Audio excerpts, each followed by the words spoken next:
Several years ago, you started molding dolls after the Disney characters such as Christopher Robin, and now Snow White and the Seven Dwarfs. Please tell us how this collaboration came about. One of our accounts suggested that we make a Christopher Robin doll because they thought that that would be something that a lot of the doll as well as the bear collectors would be interested in. And of course you can't have Christopher Robin without Winnie the Pooh. And it was after looking into it that we found out that Disney owned the rights to the names Christopher Robin and Winnie the Pooh, and the only way to call them that and have them authentically be those characters was to get the rights from Disney. And that just started our collaboration with Disney. See. But you were always a Disney fan, weren't you? Oh, yes. I wanted to do Snow White and the Seven Dwarfs way before I wanted to do Christopher Robin and Winnie the Pooh. Oh, it would have been wonderful if you could have done it a year or so ago for the anniversary of the film. Well, right. we were under contract to licensing for it. It's just that since it is such a very large project, you know, I mean, it was happening. Well, I remember talking with the licensing people at Disney, the head of licensing, and I was saying that I wanted to do this, Snow White and the Seven Dwarfs, and at that time they had a porcelain doll-making firm, Dolls by Jerry, under contract. And Disney is very protective of its licensees, and so they wouldn't allow another collector doll organization. And I was so angry, you know. I said, who can I talk to? And he says, you're talking to him. But we're actually thankful that we weren't allowed to do it at that point, because I feel that artistically and technically we are much more capable of doing this wonderful project than we were at that time. And financially as well. All the felts that are used, and they're completely made of felt, are custom dyed in England. And we wouldn't have been in a position to be able to do that 3 or 4 years ago. I understand. Now, Martha, you have something special to do with this film. Would you like to tell us? Yes. My husband, David Hand, was the director of Snow White and the Seven Dwarfs, and then supervising director. Actually, he was Walt Disney's right hand from 1930 to 1945. That was, no, late 44, I guess. Well, and this is a very special project to you then. And yeah, I felt so close to them. I had already done the miniatures for Hagen Renneker in the 50s, and was intimately related to them, and then had done Bambi. And into my life walked this man 12 years ago, or now it's 14. And he was the director. I was ready to kneel down, and he married me. So I would have loved to have him see this. We're very proud of our accomplishment. Oh, he would have been proud of John, too. I feel so honored that Martha was willing to take on this project with us. You know, I thought it was a beautiful tie-in historically, and I knew that she would just be the one to be able to pull it off. So it's great. In looking at the doll, she certainly has. You have captured the quintessential Snow White and the Seven Dwarfs. Would you please tell us how many sets are going to be made of these dolls? Well, the edition is set at 2,500 pieces of each, and the first 1,000 of them will be numbered pieces that will be numbered in one set and sold as a set. And then the remaining pieces will be sold individually. I see. That covered my next question. It was, will you break these sets up into, for people who would like to buy one doll? Right. Kind of things. Yeah. Martha, did you have Yes, something you want to add? Aren't we going to have 2 Dopies, or is this off the record? Oh yeah, Dopey will be a separate edition. There's another Dopey. There's a smiling Dopey and a frightened Dopey. Oh, wonderful. He says, "Ooh." And he'll be holding a candlestick. But there's also 2 Snow Whites. There's the traditional Snow White in the princess outfit that one usually sees, and she'll be sold with the dwarfs as well separately.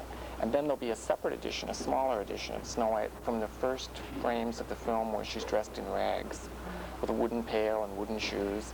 And that particular version of her has never been done before.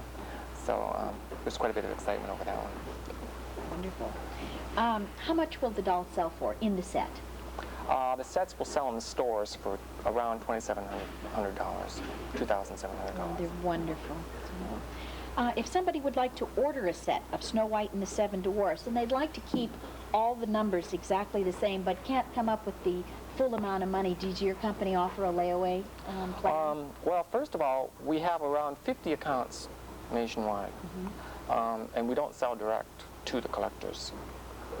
So, but many of the accounts, the accounts are carefully screened, and many of them offer very comprehensive layaway plans. I see. What can we look forward to from the John Wright Company in the future?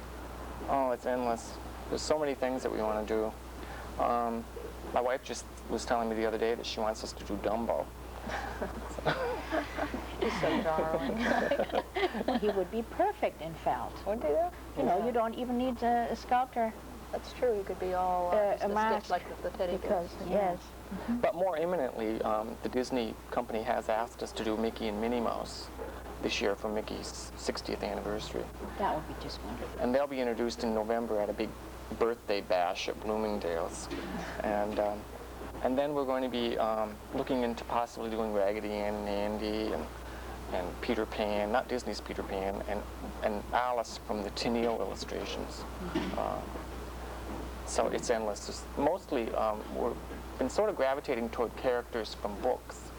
And I think part of that might have to do with the fact that we have these 4 children under 8 years of age, and we've been reintroduced to all these child classic books, and Can you imagine doing this work day and night and having 4 children at home? Unbelievable. And they're doing a wonderful parent job too, believe me.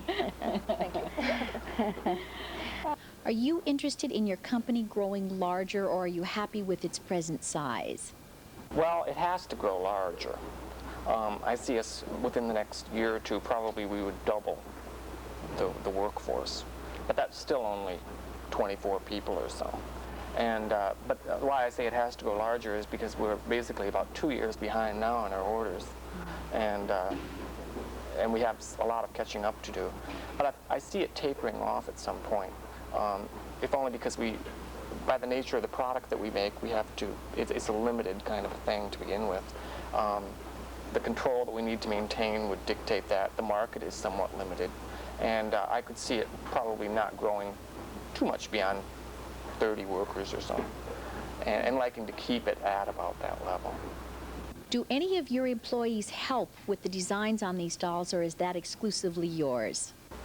Well, the in-house employees do not, but like in the case of Martha, we have freelance people help us with some of the design work. We have a woman, Lynn Bernstein, who helps us quite a bit with pattern making, with the clothing on the dolls, and in that regard, we have help with design, yeah. I don't know whether you realize that as you know, the dwarfs and Snow White are two-dimensional figures on drawings, and each drawing, even though they're called model sheets, are different, and it's still up to the interpretation of the three-dimensional artist and the director, in this case, Susan and John, to do their own interpretation. So then I would do an interpretation, and then they go back and do their interpretation, send it back to me and saying, we want more that emphasis, and let's do it a little more realistic. And how would it be in real life if that was a little baby child? And how are we going to do Snow White? Because there are endless ways of doing Snow White, and some of them not exactly our taste. And we were trying to find from the slowed down video that John snatched from a special on TV. I watched frame by frame by frame, and she'd never open her eyes. She'd sing and have her eyes half open, and then one moment they were open, there it was, and going back again and trying to get that frame, and it was a very, very hard thing. So you can't say we designed them. It sounds so easy. It is. Captured it is. Yeah, it is. It's a labor of love to get something three-dimensional out of two. Oh, yeah. And in animation, there's a lot of distortion. Even when you stop the frame, it doesn't quite work. You have to kind of just figure out how they might look in 3 dimensions. Yeah, we were practically having a fight over, what's his name, Happy, because they were done by different artists. And the actual sequence was done by one artist, and the model sheet was done by another artist. And he kept changing, and John would see one happy, and I'm seeing another, and oh boy. It wasn't very happy. After your collaboration with Disney, which I'm sure will last a long time, are you going to pursue this same relationship with another company? If we need to. I mean, like in the case of Raggedy Ann in India, I guess Hasbro has the rights or some company, and we would have to be doing that. So, depending on the project, I could see dealing with some other companies regarding licensed characters. You have won a Doll of the Year award for one of your dolls. Please tell us about it, and please tell us the significance of this. Well, we won the first year we won with Christopher Robin, and that was exciting. But I think more significant than that was the second year when we won for the portrait of our son Arthur, and that was really nice. And we took Arthur and Lillian to the award ceremony, and that just was a real thrill. They brought down the house. They were dressed in the costumes that they wore as the dolls and accepted the award. And it was exciting. Susan actually did the sculpting on the Arthur and the Lillian dolls. Only a mother could do that. That I understand. You once mentioned how pleased you were that non-collectors purchased your dolls simply because they fell in love with them. Why is this so important to you? I don't know. I guess it's just that it wasn't that they were just doll collectors, and so it was just a doll is a doll is a doll. It was more of an emotional kind of a thing. And quite often people that are adults and buy dolls, and they're not doll collectors. I mean, they would tell us, this is the first doll that I've bought since I was a little girl, or this is the first doll I've ever bought if it was a man, you know? And that just really meant a lot to me because it was like really special to them. I was one of those people. I don't collect dolls.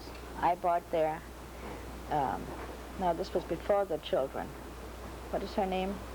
Before you did. Lily. Oh, the first Yeah, Lily. the first one. From our first mold series of little children dolls. I don't know. It was the warmth. It was the restraint in the design. I don't know. They're accessible too. You know, quite often artist dolls, they get into putting them onto platforms and they're fixed positions, and it becomes kind of remote. And in the case of porcelain, it tends to be cold. I mean, there's ways around it, but I think just by virtue of the medium that we're using and the fact that these things are movable and touchable and playworthy, that they really emote to people.